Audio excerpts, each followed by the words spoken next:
आज मैं आपको अपनी रेल यात्रा की एक दूसरी घटना सुनाती हूँ। एक अलग तरीके का पहलू जिस पर सामान्य रूप से हम लोग नहीं सोचते। मेरा लोक सेवा आयोग इलाहाबाद में एक पद के लिए साक्षात्कार था। आगरा से मुझे इलाहाबाद पहुँचना था। आगरा से तूफान एक्सप्रेस उन दिनों चला करती थी, जो कि रात को लगभग 2:30 बजे इलाहाबाद पहुँच जाते थे।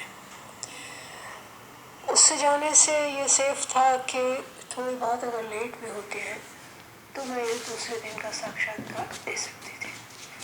इसलिए मैंने उस ट्रेन में अपना रिजर्वेशन करा दिया। ट्रेन समय से चली, सब कुछ ठीक ठाक चल रहा था। कानपुर स्टेशन है, अचानक वहाँ अनाउंसमेंट होने लगा कि ट्रेन अब आगे नहीं जाएगी क्योंकि रेल की पटरी कानपुर और इलाहाबाद के बीच में बह गई है। बारिश बहुत तेज़ हुई थी, जुलाई का महीना था, बाढ़ सब तरफ आ रही थी और रेल की पटरी ही बह गई। लिहाजा सारी ट्रेनें जो उस ट्रैक पर चलती थी कानपुर पर कैंसिल कर दी। अब में बहुत बारिश।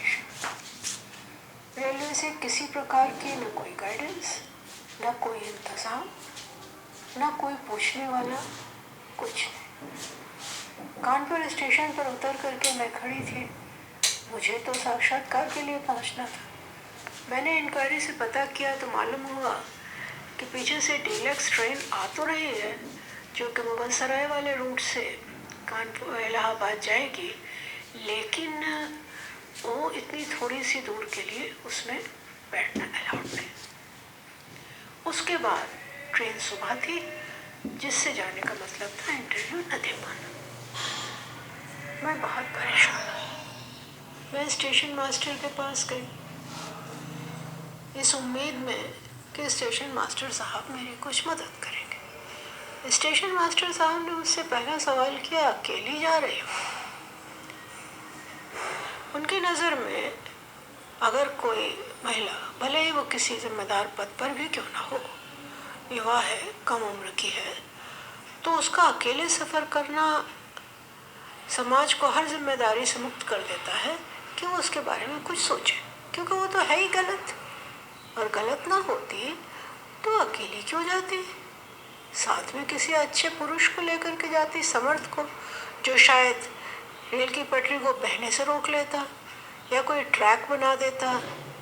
बहरहाल स्टेशन मास्टर साहब ने चश्मा नाक पर टिकाया और कहा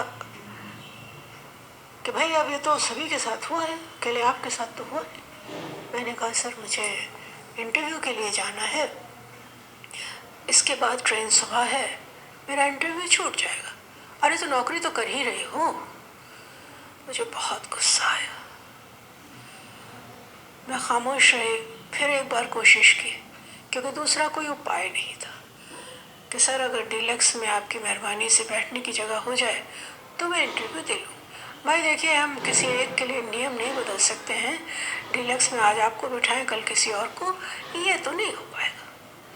अब आप अपने घर वालों को फ़ोन कर दीजिए, कोई आ जाए गाड़ी वाड़ी ले करके आपको ले जाए। बहरहाल उनका सारी दिलचस्पी इसमें थी कि मेरे अपने घर वालों से संबंध कैसे हैं, मैं कोई आवारा या अनाथ तो नहीं हूँ, आखिर मैं कैसे अकेले घूम रही हूँ, रात हो गई है। इस उधेड़-बुन में, इस सामाजिक व्यवस्था में वे संलग्न थे। उनको इस बात की कोई चिंता नहीं थी कि मेरे जैसे और भी कई पैसेंजर्स होंगे जिनको गाइड करना उनका फर्ज बनता था। हम प्रायः पुलिस वालों के लिए, विशेष रूप से मेरा निजी रवैया पुलिस वाले या सुरक्षा बलों के प्रति बहुत अच्छा नहीं रहा है। मैं उनको हमेशा एक शोषक और एक बदतमीज़, एक कॉलोनियल रूल के प्रतीक के रूप में देखती आई हूँ, क्योंकि सामान्य रूप से मैंने उनका व्यवहार यही देखा। ब्रिटिश राज में पुलिस का जो व्यवहार किताबों में मैंने पढ़ा, मैंने अपने आसपास जनरली पुलिस वालों का या सुरक्षा बलों का व्यवहार जनता के प्रति वही देखा। खैर, पर एक सुखद आश्चर्य था। वहाँ पर एक जीआरपी का जवान खड़ा था। मैं स्टेशन मास्टर से मायूस होकर गुस्से में बाहर निकली। मैंने सोचा चलो, स्टेशन मास्टर साहब ठीक ही कह रहे हैं, नौकरी तो कर ही रही हूँ। और फिर औरतों को क्या ज़रूरत है कि भाई वो ऊंचे पदों के बारे में सोचे। जो मिल गया उसमें खुश रहना चाहिए, भगवान का धन्यवाद देना चाहिए। खैर, वो जीआरपी का जवान मेरे पास आया, गोरखा था। बोले सिस्टर आप परेशान मत हो, मेरा ड्यूटी है डीलक्स कोच में। मैं उसकी तरफ देखने लगी कि उसकी ड्यूटी से मुझे क्या। उसने कहा आप परेशान मत हो, मैं आपको अपने कोटे में बिठा देता हूँ। आप इंटरव्यू दीजिए और आप ज़रूर सेलेक्ट होंगे।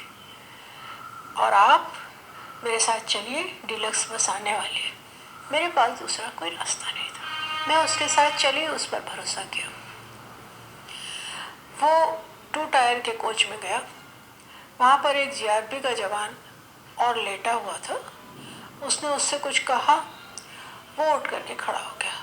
बोला बहन जी आप इस पर आराम से बैठ कर जाइए, मैं उधर बैठ जाऊँगा। दोनों कंपार्टमेंट में दूसरी ओर चले गए। पूरे रास्ते उन्होंने मेरी तरफ मुड़कर भी नहीं देखा और मैं इलाहाबाद पहुंच गई। मैंने इंटरव्यू दिया और मैं उस इंटरव्यू में सिलेक्ट भी हुई, पर मैं उन जीआरपी के जवानों से दोबारा कभी नहीं मिल सकी। पर हर तनख्वाह पर, हर प्रमोशन पर, हर अच्छी बात पर मैंने उनको याद किया और सोचा कि ऐसे लोग भी होते हैं हमारे सुरक्षा बलों में, जो किसी की इतनी छोटी सी परेशानी को इतना महत्वपूर्ण माने और इस प्रकार मदद करें किसी अनजान की। मेरे मन में ऐसे लोगों के लिए आज भी श्रद्धा है और मैं ताज्जुब करती हूँ उन स्टेशन मास्टर साहब पर, जिन्हें इस बात की चिंता थी कि मैं अकेली क्यों जा रही हूँ। इस बात की चिंता नहीं थी कि जो पटरी बह गई है और उस ट्रेन से जाने वाले दूसरे यात्रियों का क्या हुआ होगा। एक और वे जीआरपी के जवान हैं और दूसरी ओर वे स्टेशन मास्टर हैं जिन्होंने दुनिया देखी है, शायद दुनियादार हैं। धन्य है ऐसी दुनियादारी, भगवान करे ऐसी दुनियादारी न रहे और न ऐसी दुनिया।